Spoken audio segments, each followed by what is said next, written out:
La vie morale suppose de la part de la personne créativité, ingéniosité, car elle est source et cause de ses actes délibérés.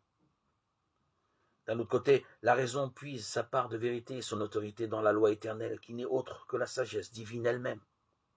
À la base de la vie morale, il y a le principe d'une juste autonomie de l'homme, sujet personnel de ses actes. La loi morale vient de Dieu et trouve toujours en lui sa source, à cause de la raison naturelle qui découle de la sagesse divine. Elle est en même temps la loi propre de l'homme. La loi naturelle, comme on l'a vu, n'est rien d'autre que la lumière de l'intelligence mise en nous par Dieu.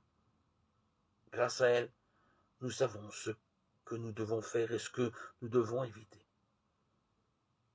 Cette lumière et cette loi, Dieu les a données par la création.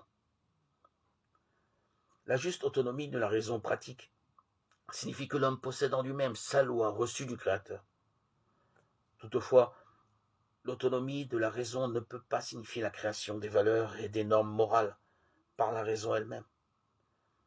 Si cette autonomie impliquait la négation de la participation de la raison pratique à la sagesse du Créateur et divin législateur, ou bien si elle suggérait une liberté créatrice des normes morales en fonction des contingences historiques ou de la diversité des sociétés et des cultures. Une telle prétention d'autonomie contredirait l'enseignement sur la vérité de l'homme. Ce serait la mort de la liberté véritable.